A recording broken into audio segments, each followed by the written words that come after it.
where the majority of the Section 194 committee into suspended Public Protector Busisiwe Mkhwebane's fitness to hold office has agreed to recommend to the National Assembly that she be removed from office. It follows a meeting by the committee today to consider and adopt a draft report on the impeachment proceedings. Our reporter Athi Mtongana is standing by with the committee's Chairperson Richard Dyantyi. Athi, a very good afternoon to you. Breaking news just in, Mkhwebane being removed.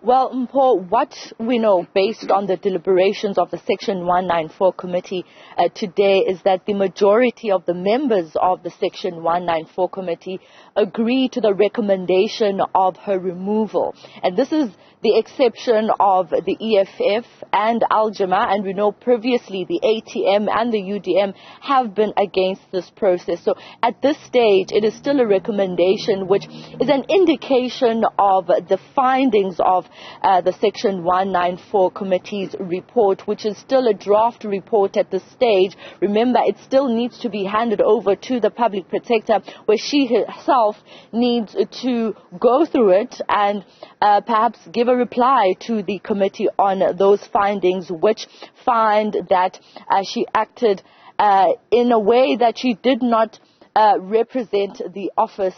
One of the findings actually, speak to misconduct, of course, and the way in which she has dealt with many of the investigations that were at the center of the Section 194 committee. I'm talking about the SARS so-called rogue unit report. I'm talking about CX. I'm talking about the Frede Dairy Farm report. I'm also talking about the CR17/Bosaso case. So the findings differ insofar as the views of the committee through the evidence that was collected.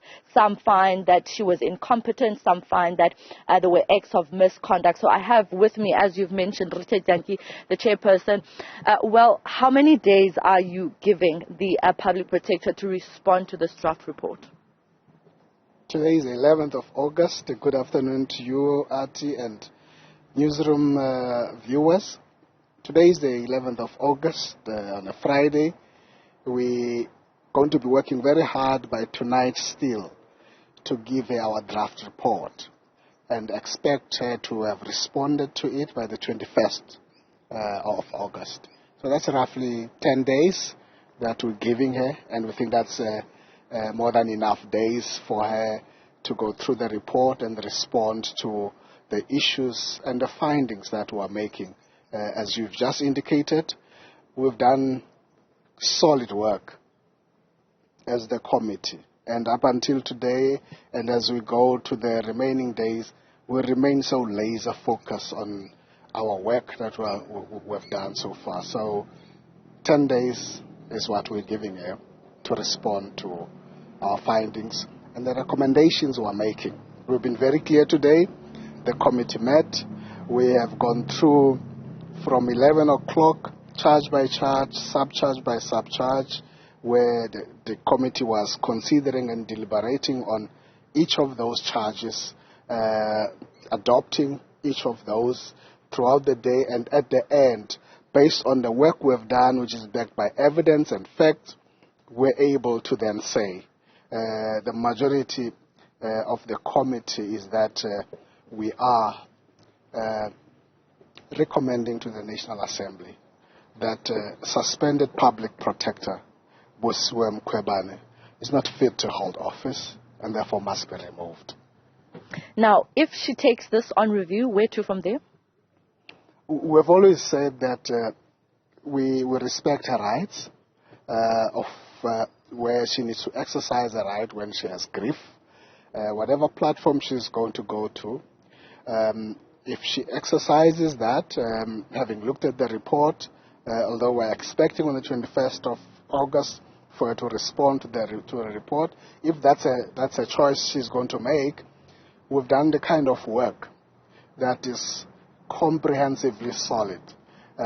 We are confident that any court that will listen, that will take this report and go through this report, will find in our favor, and so we're not worried.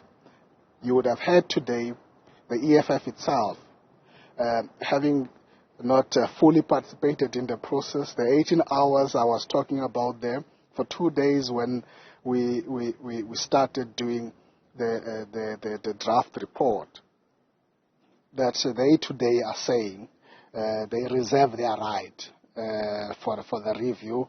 We welcome that. We clearly are confident about the kind of work that we have put in. But our focus now is really not on the review. The focus now, as from today, is to allow her space to go through the report. Would have done that in many other instances. Remember the questions that were sent to her. She was allowed that space. She chose not to challenge those questions.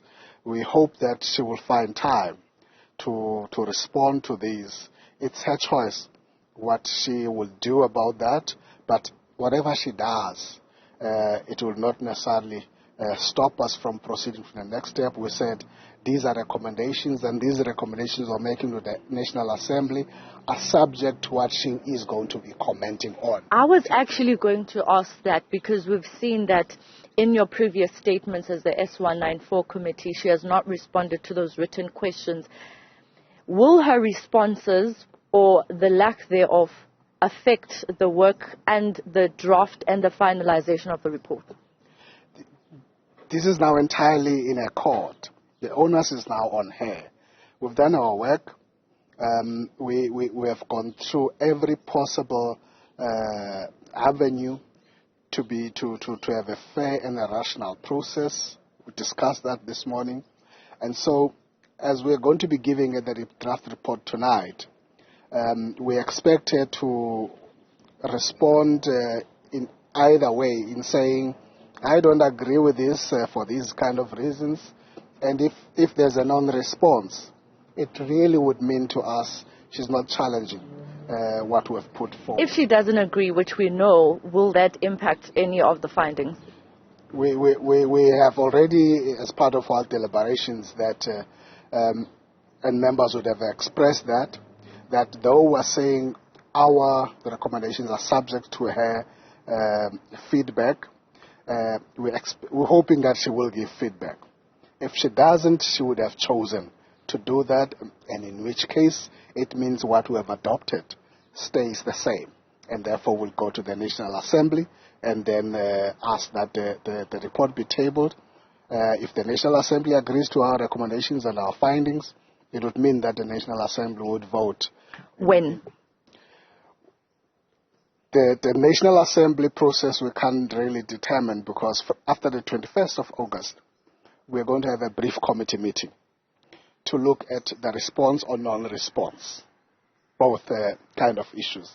And then there's going to be, as you normally do, the parliamentary process, the report being ATC'd, tabled to Parliament. August is the last month of the recess of the National Assembly and NCOP. So we're hoping that the planning of the National Committee of the NAPC will then determine the actual date, which could either be the end of August or first week of September. That is not in our court. Ours is to produce a report, and we're just a few steps from concluding that. Thank you so much. Richard Dyantyi, the Chairperson of the Section 194 Committee.